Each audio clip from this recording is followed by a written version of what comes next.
السلام عليكم ورحمة الله وبركاته. من غير ما نقلي ولا نحمر ومن غير ما نفرد العجين ولا نقطع، يعني مش هنحتاج قطعات العجين كمان. هنعمل الدوناتس القطني الهش الجميل اللي انتي شايفاه معايا ده. نعمل كل الكمية دي ببيضة واحدة بس، اقتصادي جدا في مكوناته، يعني كمان هنوفر في الوقت وهنوفر في الزيت، وكمان مش هنحتاج ننظف البوتاجاز بعده. تعالي بسرعة نعمله وارمي كل قطعات الدوناتس اللي كانت عندك، لان احنا مش هنحتاجها، وكمان ولا هنحتاج ان احنا نفرد عجين ولا هنحتاج ان احنا نقطع. ونقول بسم الله الرحمن الرحيم. هنجيب نص كيلو دقيق اي نوع متعدد الاستخدام، هنحط عليه معلقة كبيرة خميرة، وكمان معلقة صغيرة بيكنج باودر عشان يبقى هش وخفيف، ورشة ملح صغيرة.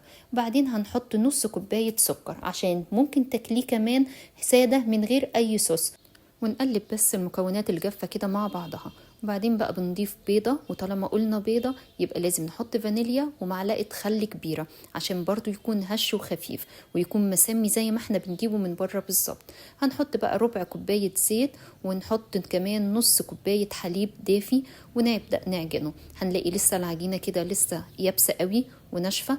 نزود بقى بعدين واحنا بنعجن يا اما ميه دافيه بالتدريج او حتى لبن. انا عجنته بميه وطلع تحفه وخفيف وجميل.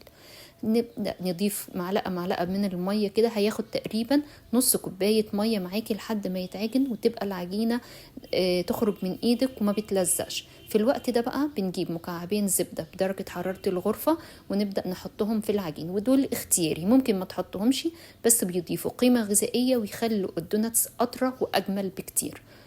نعجنه بقى كويس قوي لحد ما نحط ايدينا التانية كده اللي هي النظيفة على العجين، نلاقيه ما بيلزقش ولا اي حاجة. في الوقت ده بقى بنسيبه بس 10 دقايق العجينة ترتاح وتبدأ تخمر شوية، ونرجع نشكلها مع بعض. وزي ما احنا متفقين احنا مش هنفرد العجين، احنا بس هنقطعها قطع صغيرة وتكون احجام متساوية تقريبا. كمان في حاجة ان تقريبا العجينة دي هتتقطع معاكي ل 16 الى 17 قطعة، تقدري تكبري او تصغري زي ما انت عايزة، بس الحجم ده كان مناسب بالنسبة لي. لو وصلتي بقى معايا في الفيديو لحد هنا ما تنسيش تعملي لايك للفيديو واشتراك في القناة عشان يوصلك كل جديد ان شاء الله. وتعالي نرجع نشوف هنشكلها ازاي. دلوقتي باخد قطعة قطعة، طبعا ببدأ بأول قطعة انا جهزتها، وابدا اضغط عليها كده على الرخامه لحد ما تبقى شكل القرصه. وبعدين باجي في النص بروح عامله لها فتحه كده في النص واوسع فيها شويه. وما تقلقيش هي لما تخمر هتلاقي الفتحة ديت بدأت تقل شوية.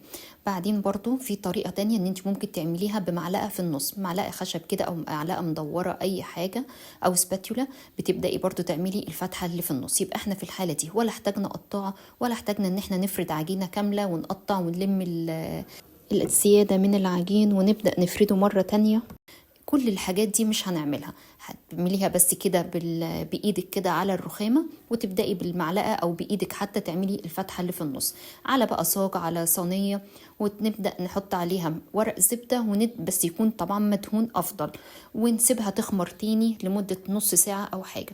في الوقت ده بقى بتحطيها في الفرن ربع ساعه بالظبط، 15 دقيقه. وممكن تحطيها تحت الشوايه دقيقتين او ما تحمريش الوش، كده كده احنا هنحط عليه صوص. تعالي بقى دلوقتي وهي في الفرن نعمل الصوص بتاعنا. اعملي بقى الصوص اللي يعجبك، ممكن تحطي شوكولاتة خام وعليها معلقتين حليب، وفي الميكروويف او على حمام مائي لحد ما تسيح. عايزة بقى دلوقتي ممكن صوص ابيض او صوص بألوان طعام. هنحط بقى اي كمية من سكر بودر وعليها برضو معلقتين الحليب ده، ولو سيبناه كده بس هيدينا صوص ابيض. ممكن نحط عليها اي لون صحي زي ما تحبيه، مثلا يكون احمر يكون موف يكون ازرق اللي يعجبك. وكل ما تزودي اللون بيغمق الصوص معاكي. في حاجة كمان ان لما بتخرج بقى الدوناتس تعتبر من المخبوزات، لما بتخرج من الفرن لازم بترشيها برشة مية خفيفة وتغطيها بفوطة لان هي بتخرج ناشفة شوية. بعدين لما بتهدى خالص وتبرد تبدأي بقى تحطيها في الصوص بتاعك وتزيني بيها. برضو في هنا تركة مهمة قوي، وانت بعد ما بتحطيها في الصوص بتحسي ان هو فاتح شوية. بعد ما تحسي ان الصوص بتاعها بدأ ينشف، ممكن ترجعيها في الصوص تاني، برضو بيتقل معاكي اللون زي الدرجة اللي تعجبك. في برضو حاجة مهمة كمان ان انتي بعد ما بتحطيها في الصوص بتشيليهاش على طول، بتسيبي الدونات في الصوص دقيقة تقريبا، وبعدين بتفضلي سايباها فوق كده لحد ما اخر نقطة من الصوص تقعد تنقط كده في الطبق. بكده بتضمني ان كل الدونات ان شاء الله غرقانة بالصوص الجميل ده. دلوقتي بقى بتزيني بقى زي تقدري تاكليها كده زي ما انت عاوزه، ممكن تاكليها ساده، ممكن تحطي عليها بقى شويه سبرينكلز كده على الوش، جوز هند، مكسرات، زي ما تحبي، ده ذوقك بقى. وممكن تخلي ولادك كمان يساعدوكي، بيفرحوا جدا بالحاجات دي. تسيبيه بقى لحد ما ينشف خالص على وشه، وبعدين ألف هنا. دلوقتي بقى خلصنا كل الكمية ديت، عبارة عن نص كيلو دقيق بس وبيضة واحدة عملناها، لو جبناها من بره هتكلفنا الشيء الفلاني. يلا بقى اعملي لايك للدونات الهش الخفيف المسمي اللي مش هتدوقي زيه الا لو عملتيه بايديكي ان شاء الله، واعملي اشتراك في القناة عشان يوصلك كل جديد ان شاء الله. والف هنا على قلبكم، ودمتم ان شاء الله في امان الله وحفظه.